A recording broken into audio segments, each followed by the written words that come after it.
নমস্কার। আজ দৈনিক সংবাদের খবরের কাগজের প্রথম পাতায় একটি খবর বেরিয়েছে, ককবরক ভাষার প্রশ্নপত্র বাংলা হরফে প্রতিবাদের সড়ক প্রদ্যোত।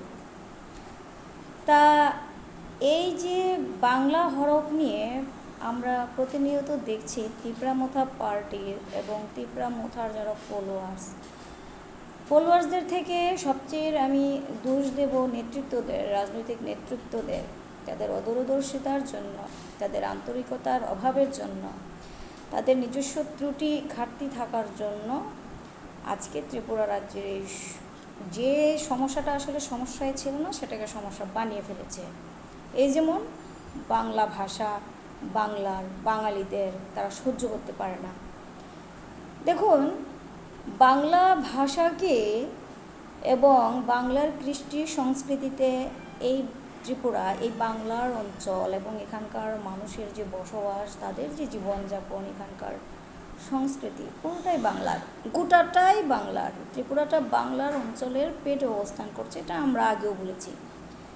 এমন অবস্থায় বাংলা ভাষা নিয়ে বারবার এই সকল বাঙালি বিদ্বেষী বক্তব্য, বাংলা ভাষার বিরুদ্ধে কথা বলা। প্রদীপবাবু কি জানেন বাংলা ভাষা যে ধ্রুপদী ভাষার তালিকায় আছে?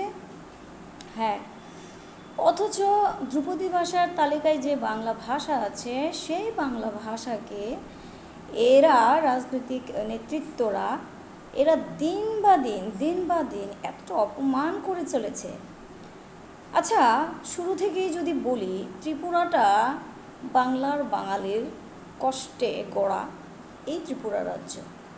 এখানকার জনগোষ্ঠী যদি চায় এখানকার ভাষা, এখানকার সংস্কৃতি, এখানকার সব কিছুকে গ্রহণ করে মিলেমিশে, তবে সে এগিয়ে যাবে সবার সঙ্গে তাল মিলিয়ে। এখন ত্রিপুরা রাজ্যে জোর জবরদস্তি 19টি ট্রাইবেল জনগোষ্ঠীর আন্ডারে অনেকগুলো আছে। সকলের ভাষা কিন্তু ককবরক না। ত্রিপুরার দেববর্মা এরা ককবরক ভাষায় কথা বলে। মগ, চাকমা, রিয়াং এদের নিজস্ব ভাষা আছে। উপভাষা হতে পারে, প্রকৃত ভাষার মর্যাদা ওগুলো পায়নি, কারণ ভাষার যে গুণগত উপাদান থাকা চাই সেগুলোর ঘাটতি রয়েছে।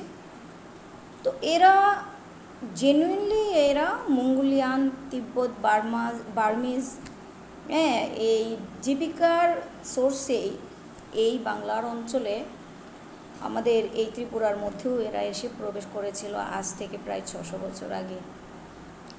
বাঙালিরা উদার মনা মানুষ, তো সবাইকে আপন করে নেই। এখানকার তাদের মধ্যে একটা সর্দার গোষ্ঠী বলে একটা ছিল, ফা গোষ্ঠী, মানে ফা হয় যিনি মুখ্য হন।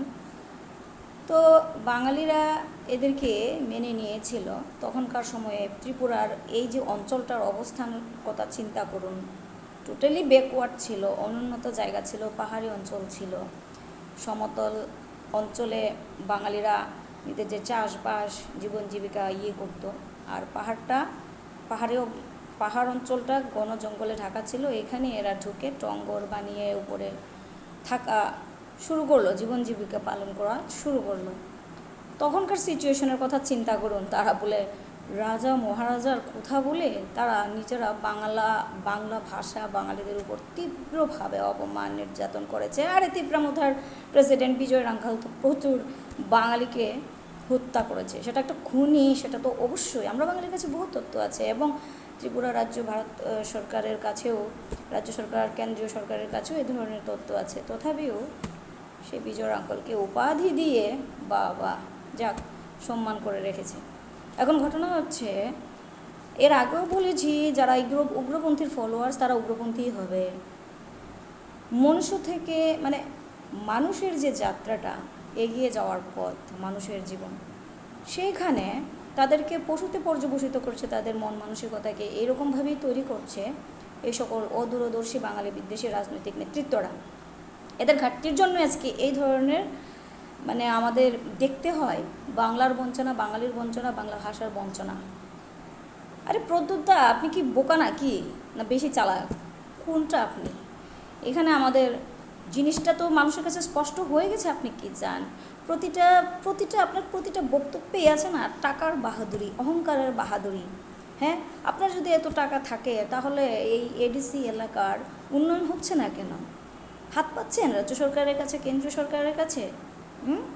সরাসরি চুরি করতে পারছেন না তো রাজনীতিকে অস্ত্র হাতিয়ার বানিয়ে এখান থেকে টাকা লুটপাট করছেন। হ্যাঁ, পুষ্পবন্ত প্যালেস এখন বিক্রি হয়ে গেল টাটা গ্রুপের কাছে। প্রথম দিকে তো বাহ কত বড় বড় র্যালি করেছেন, লজ্জা করে না? এইটুকুন মানবিকতা বলতে, এই যে মানবিকতার মূল্যবোধটুকু আপনি মানে হারিয়ে ফেলেছেন। আপনার সম্পর্কে সত্যি কথা বলতে কি এখন কথা বলতেও রুচিতে বাধে। এই জন্য বাধে কারণ আপনি না নিজেকে ভীষণ সস্তা বানিয়ে ফেলেছেন মানুষের কাছে। এটা কাম্য নয়। একজন যেমনই হোক রাজবংশের মানুষ হয়ে আপনি এই ধরনের মানে মানবতা বিদ্বেষী কথাবার্তা যেভাবে বলছেন আর যে রাজনীতিটা করছেন সেটা মোটেই কাম্য নয়। সংশোধনের মার্গে যদি আসেন সকলে আপনাকে সম্মান করবে, শ্রদ্ধা করবে। বাংলাকে, বাংলা ভাষাকে, বাংলা লিপিকে, বাংলা হরফকে, বাংলার বাঙালিকে সম্মান দিতে শিখুন। আর কবে শিখবেন? জীবন তো শেষ, আর কবে? এবার তো কিছু সংশোধন করুন নিজেদেরকে, দেখুন না তাতে যদি আপনার সত্যি আরও বেশি কিছু অগ্রগতি হয়। আমরা পরম স্রষ্টার কাছে আকুতি জানাই আপনার শারীরিক, মানসিক এবং আধ্যাত্মিক উন্নতি অবশ্যই হোক। আপনার চোখে যে অন্ধকারের পর্দাটা রয়ে গেছে সেটা সরে যাক।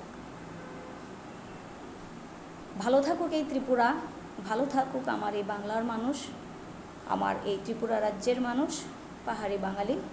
যারা সমতল অঞ্চলে বসবাস করে তারা সমতলবাসী বাঙালি, যারা পাহাড়ে বসবাস করে তারা পাহাড়বাসী বাঙালি।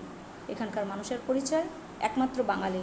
কাজেই সবশেষে এটাই বলবো, আমরা বাঙালি জিন্দাবাদ, বাংলা ভাষা জিন্দাবাদ, বাংলা হরফ জিন্দাবাদ, বাংলা লিপি জিন্দাবাদ। সবাই খুব ভালো থাকুন। নমস্কার।